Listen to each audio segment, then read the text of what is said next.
Hello, this is Aso TV News. Many thanks for joining us. I am Tina Oje Achiu. The headlines. President Bola Tinubu reaffirms commitment to fighting terrorism and banditry. Nigeria charts path for Africa's first refined fuel price benchmark. Central Bank of Nigeria retains monetary policy rates for third consecutive time.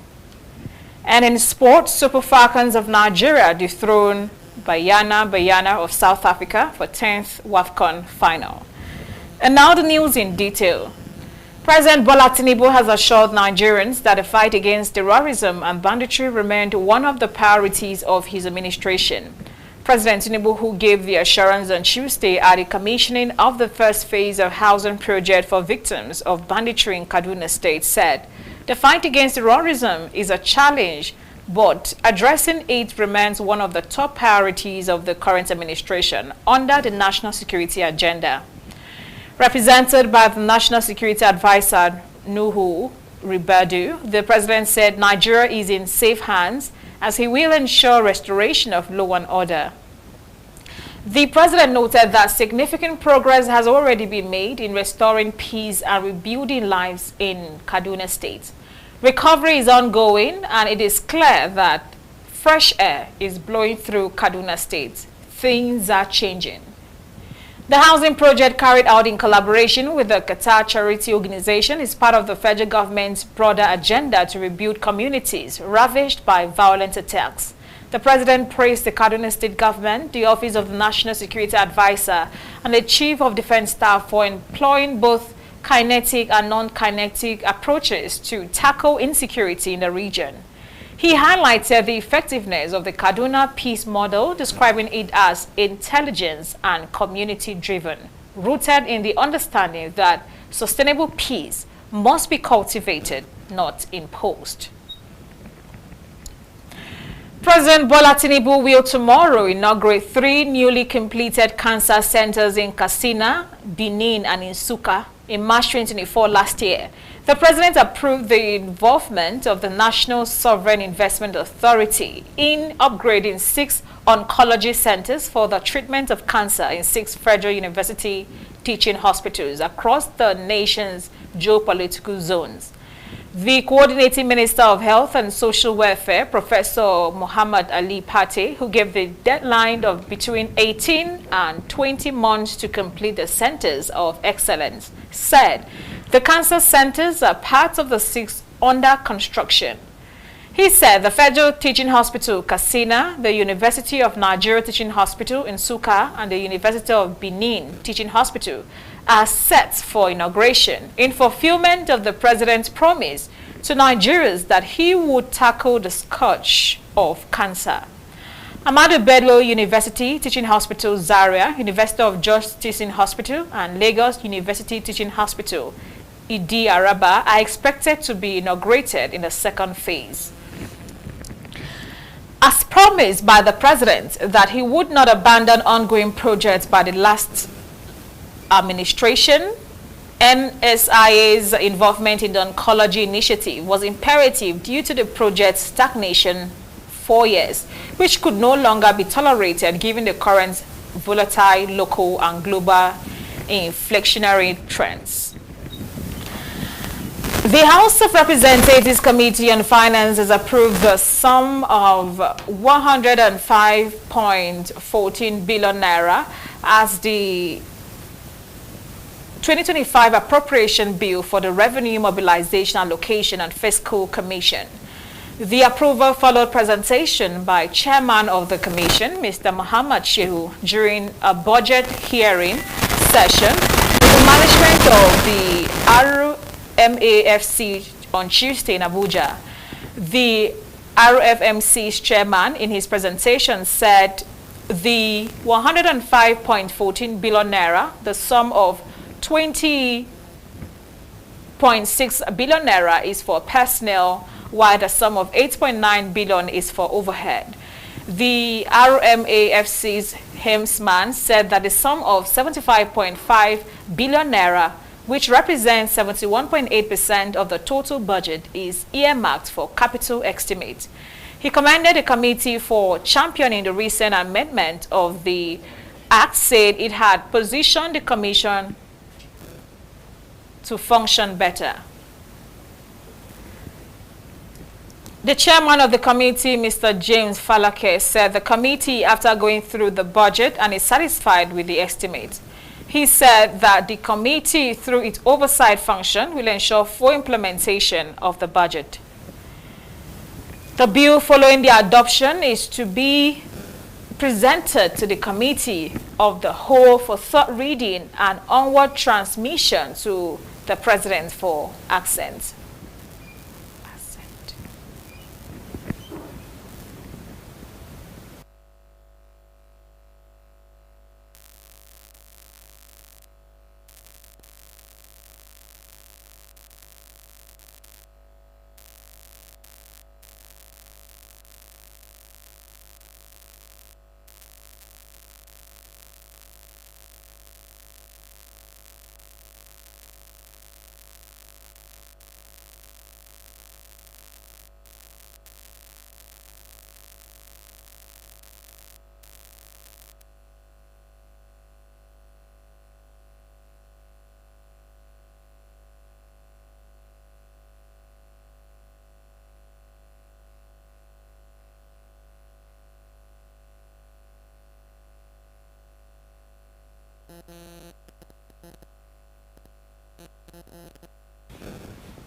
Suppose you don't know what you see now.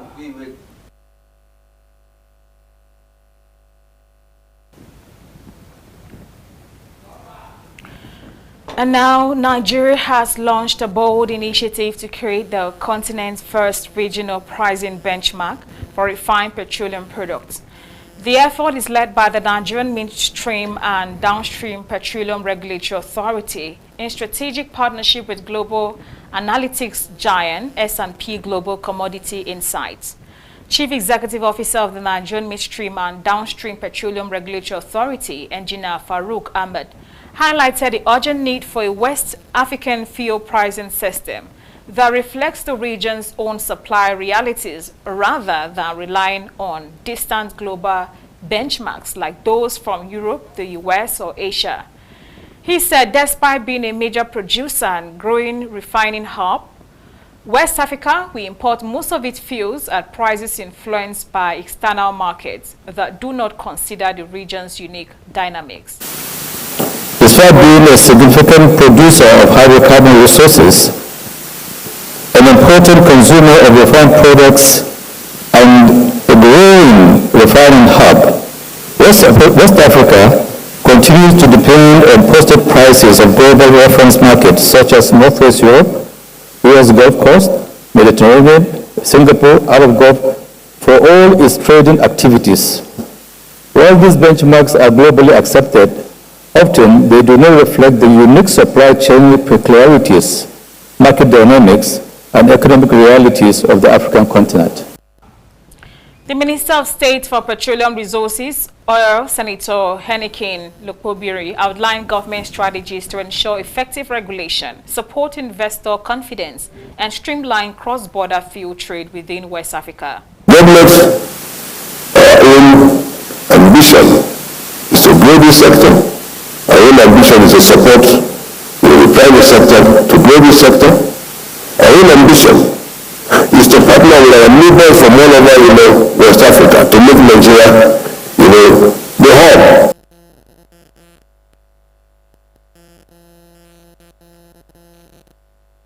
The NNPC Limited, Bashir Bayo, stressed the company's commitment to supporting regional refining capacity and downstream market growth.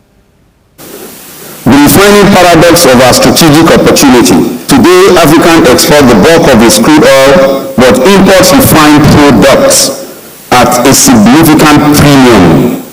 This structural asymmetry depletes value, suppresses industrialization, heightens supply vulnerabilities, and compromises energy sovereignty. Billionaire industrialist and president of the Dangote refinery, Aliko Dangote, highlighted some of the key structural challenges in Nigeria's downstream sector. He noted that despite significant investment in local refining capacity, imported fuels, many of which fall short of current environmental standards, still dominate the market. Africa produces approximately about 7 million barrels of crude per day. So we consume only about 4.3 million barrels of petroleum products per day. And quite troubling, we refine just about 40% of that domestically. Most of this production is in Algeria, Egypt, and now Nigeria with the start of the Dangote refinery. In Sub-Saharan Africa, we don't have more than 3 good working refineries. The proposed African Pricing Index will promote transparency, improve trade flows, and attract new investment in refining and distribution infrastructure. It's expected to support fairer pricing, real-time market data, and better visibility across the supply chain, while encouraging the development of trade zones and digital platforms across Nigeria and its neighbors. The chairman of Abaji Area Council, Alhaji Abubakar Umaru Abdullahi, has played host the country associate network Abaji chapter, led by council coordinator Haja Halima Yusuf, on a courtesy and familiarization visit. Haja Halima Yusuf, the CANET team leader, emphasized that CANET is a political association aimed at sensitizing and educating Nigerian women on the positive impact they can make in society by participating in politics. She noted that the association's members, drawn from all 774 local governments, are registered and card-carrying members of the All Progressive Congress. The council chairman, Alhaji Abubakar Umar Abdullahi, warmly welcomed the CANET leaders and appreciated the alignment with the ASPC, stating that they have chosen the path of progress and unprecedented development. He highlighted the administration's commitment to women's inclusivity, citing the positions attained by women in the administration, including the local education authority, education secretary, and supervisory councillors for education, women development, and women affairs. Alhaji Abubakar Abdullahi also mentioned various programs benefiting women initiated by his administration through the office of the First Lady, Mrs. Haja Jamila Abubakar. He expressed his administration's commitment to empowering women and promoting their participation in politics and decision-making processes.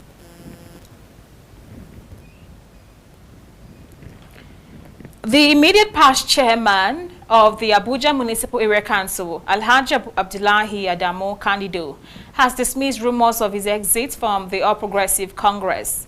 In a statement in Abuja, Candido described the rumors as baseless and malicious, reaffirming his support for the APC chairmanship candidate, Mr. Christopher Zaka Mekalangu. Candido, who had earlier endorsed Mekalangu through the Candido Progressive Network, urged party members to support and vote for Mekalangu in the forthcoming election. He emphasized the importance of party unity, calling on all members to rally behind Mekalangu's candidacy. The former AMAC chairman also appealed to aspirants who participated in the primaries to put aside their differences and work towards the party's victory. He expressed optimism about the party's success, praying the victory in the 2026-2027 elections. Candido urged party members to actively support Mekalangu's campaign, canvassing vote and mobilizing support for the candidate. He reiterated that the Candido Progressives Network endorsement of Mekalangu remains valid, citing the network's members' integrity and honesty. The Minister of State for Education, Professor Suwaiba Ahmad, reaffirms the ministry's commitment to ensuring that every child in Nigeria, regardless of disability, gender, background, or circumstance, is given an equal opportunity to learn, grow, and thrive. She stated this during the National Workshop on Inclusive Education Policy organized by the National Working Committee on Inclusive Education in collaboration with the Federal Ministry of Education and Development partners in Abuja. She said the workshop is a pivotal moment in mainstreaming inclusive education into Nigeria's educational landscape. The minister emphasized that inclusive education is not just about placing children with special needs into regular classrooms, but about transforming the entire education system to accommodate and support diversity. This means creating learning environments that are flexible, responsive, and nurturing for all learners. This workshop is therefore a crucial platform for advocacy, enlightenment, and shared learning.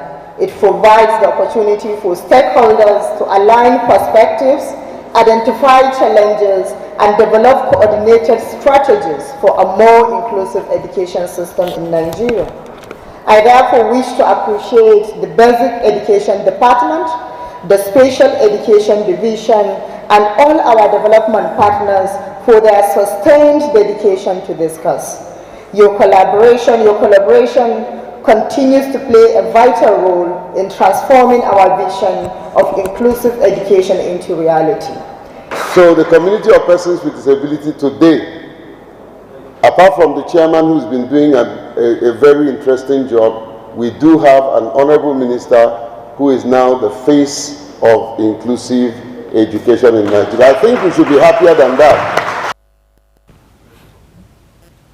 The workshop marks progress made so far, particularly the revision of the National Policy on Inclusive Education and its domestication across states. The minister appreciated the Basic Education Department, the Special Education Division, and development partners for their dedication to the cause, while encouraging stakeholders to be intentional, practical, and forward-thinking during the workshop. Chairman of the National Population Commission has urged stakeholders and government to put the needs, voices, and aspirations of young people at the heart of their development agenda. He said that the Commission remains committed to generating accurate, disaggregated population data through the census and other surveys to support evidence-based decision-making. He stated this during the National Population Commission to commemorate the 2025 World Population Day in Abuja. So we'll continue to collaborate and make sure through all stakeholders we, one, work on the fertility, work on investing in the youth, and also because it comes under different departments, education, health, youth development, women affairs, we are coordinating. So we are gradually achieving that with this renewed hope agenda of our president. So we just need to work harder to make sure that the census is conducted and we have data that we can be able to track our achievement, our milestones. So this collaboration that we have by the commemoration of the 2025 World Population Day is very, very encouraging. Mr. Kwasan Kwawu, United Nations Population Fund Officer in charge and Deputy Representative, said the agency's recent State of World Population report highlighted that financial stress, health concerns, societal backlash against women's rights, and global challenges significantly impact young women's decisions regarding family size. In comprehensive social education is another imperative that supports informed choices. Intergenerational understanding is crucial to build trust and strengthen solidarity and fairness across generations. Only shared solutions grounded in human rights will meet the demands of the demographically diverse world that we live in. So ensuring access to sexual and reproductive health and rights is a cornerstone for sustainable, inclusive society. Stakeholders emphasized that it has become very imperative for the government to conduct another census exercise to enable it to plan effectively for development. You are watching Aso Television News. You can watch us live on DSTV channel 392, also on StarTimes TV channel 127 and Free TV channel 507. We are also on the UHF band on channel 38. Still to come. Central Bank of Nigeria retains monetary policy rates for third consecutive time. Stay with us for details of this and more stories. We were warned about this marriage. Because we did not listen, the young maiden is dead. Nana, come here. Hi. Why do you speak so freely with a stranger from Ajani? We were just talking about offering Ojigijag a seat on the council. May God be praised. He has 2 wives. So why are you making it look like it is a big deal?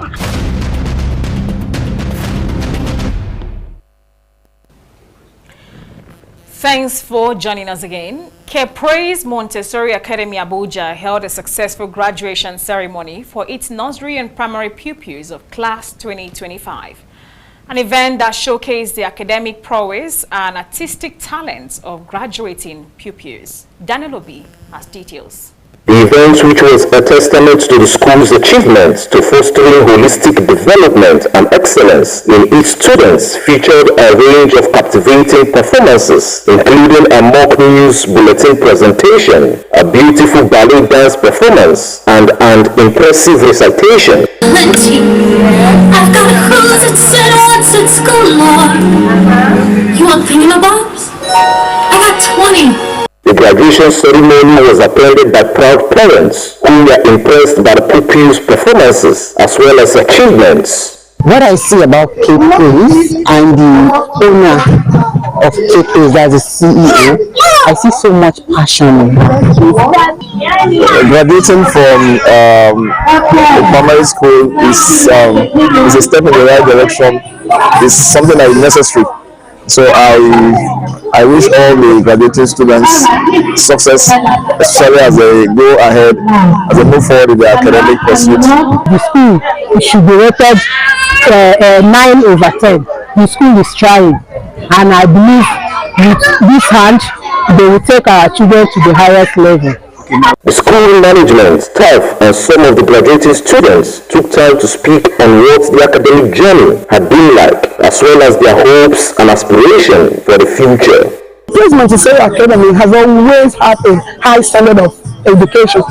We've always prioritized our learning, and our children, already as they are, we always do what is called step ahead. So even the children in grade 2, they're already like they're in grade 3 and so forth. So the children, as far as standard of education, is very high. And we do what is called holistic education. We try to make sure that our children are all-rounded. Apart from preparing them to be leaders of tomorrow, we try to make them to be professionals in their field. The kind of equipment they have in the school alone, it's something that should stand out for real. For real. I talk about this Praise. I tell my family members, I tell friends, because this is something I've not seen in, I've rarely seen in other schools, and it's a great one. It was quite hard, but I managed to do it. It's hard with my hard work. I feel excited and also kinda anxious. The highlight of the ceremony was the announcement of Master Chukwukere Ejimoye Kosiso, one of the graduating pupils, as the top scorer in the IQ test results for the entire Federal Capital Territory, Abuja. This achievement is a testament to Master Kosiso's exceptional cognitive abilities and the school's dedication to nurturing academic talents. Daniel Obi, Aso Television News. The Nigeria Civil Aviation Authority has sounded a strong reminder to all international airlines operating in the country to comply or face sanctions. The NCAA, in a statement released today by Michael Achimogu, Director of Public Affairs and Consumer Protection, emphasized the importance of adhering to currency declaration regulations for inbound passengers as part of Nigeria's broader commitment to fighting money laundering and terrorism financing. International airlines have been instructed to announce mid-flight or before landing that all passengers are legally required to declare any cash or bearer negotiable instrument exceeding $10,000 or its equivalent upon arrival in Nigeria. Airlines are also mandated to distribute currency declaration forms on board, enabling passengers to complete them prior to landing. According to the NCAA, some carriers are still falling short of these requirements. A situation is said will no longer be tolerated, stressing that full compliance is not optional and warned that non-compliant airlines will face sanctions. The statement underscores that airline cooperation is critical to ensuring Nigeria remains in line with international financial standards. The Nigerian Civil Aviation Authority, in collaboration with the International Civil Aviation Organization, has commenced a workshop on National Quality Control for Universal Security Audit Program, Continuous Monitoring Approach, to improve technical and quality control in aviation security. The 5-day program commenced on 21st July 2025 at the NCAA Lagos Regional Office. In his opening remarks, the Director General of Civil Aviation, Captain Chris Najomo, represented by Lagos Regional Manager Barrister Olubukula Teriba, noted that the training is to foster actionable solutions that will improve some of the findings of the ICAO, USAP, CMA. Captain Najomo recalled that the findings of the ICAO audits conducted in March 2024 were aimed at strengthening quality control activities, management of aviation security crisis, and ensuring aviation security measurements are put in place in the basics of risk assessment. Mr. Ademola Oladile, ICAO's APSEC Regional Officer for West and Central Africa, stressed the importance of these technical assistance for the NCAA, noting Nigeria's status as one of the world's largest aviation operators.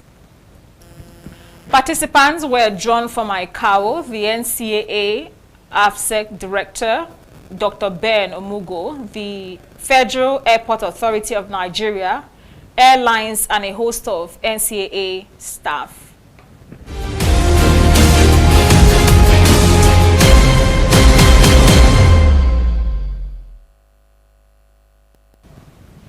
The Central Bank of Nigeria has retained its monetary policy rate at 27.5% while holding other parameters constant for the third consecutive time. Governor of the CBN, Mr. Layemi Kadoso, announced this in Abuja during a press briefing with newsmen at the 301st Monetary Policy Committee meeting, noting that all 12 MPC members voted unanimously to hold all key monetary parameters. Other parameters held constant include the cash reserve ratio at 50% for deposit money banks, liquidity ratio at 30%, and the asymmetric corridor at plus 500 minus 100 basic points around the MPR.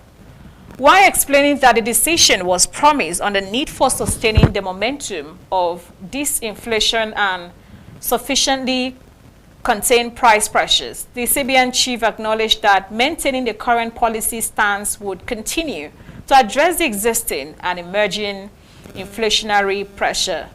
He further assured that the MPC would continue to undertake rigorous assessment of economic conditions, price development, and outlook to inform future policy decisions.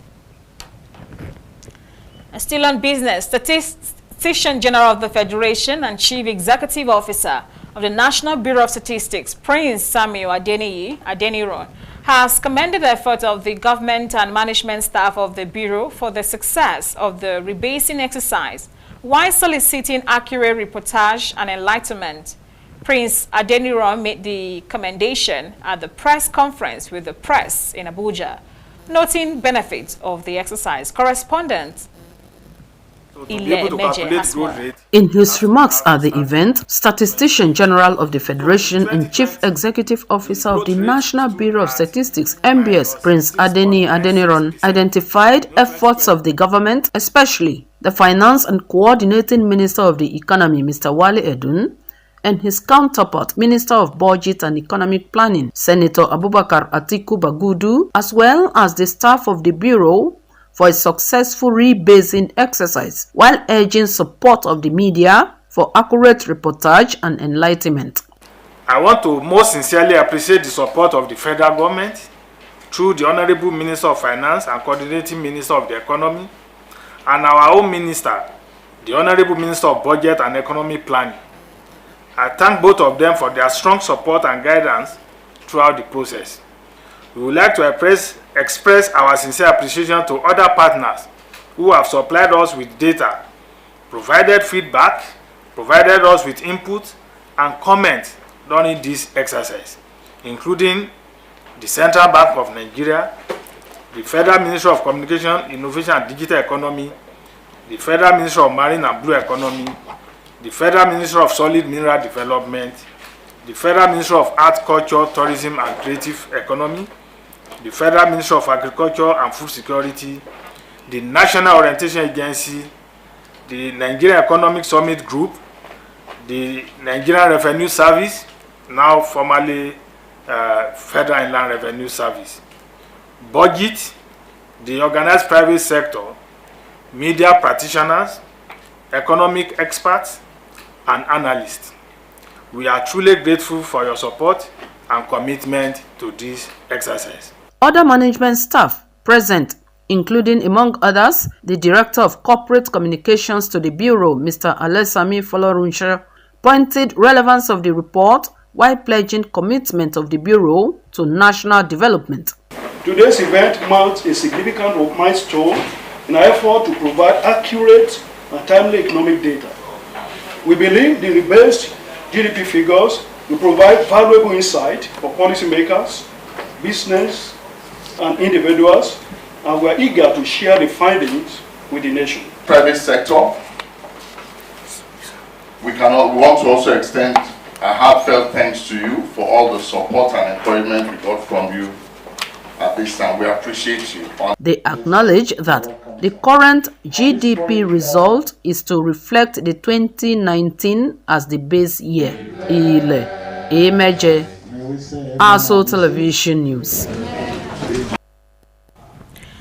And on sports, Nigeria reached the final of the 13 Women African Cup of Nations after a dramatic semi-final in Casablanca that saw cup holders South Africa sent packing, thanks to a late-in-the-day spectacular goal by defender Michael Alozie.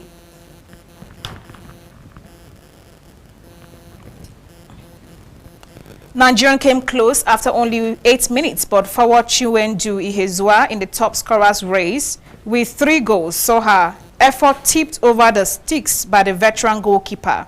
Esther Okoronkwa and Ihezua were denied in the 11th minute as the Super Falcons kept pushing forward. From this point, the game settled into a dig-dunk affair, with both teams refusing to allow the other to keep to its game plan. In the same vein, the president, in a post on his X handle, described the team's performance as a magnificent display of great talent and the indomitable Nigerian spirit. He said the players had made the nation proud with their effort. President Tinubu congratulated the team for their achievement and urged them not to relent in their quest to lift the trophy. And that's the news. Many thanks for watching. I am Tina Oje Achu.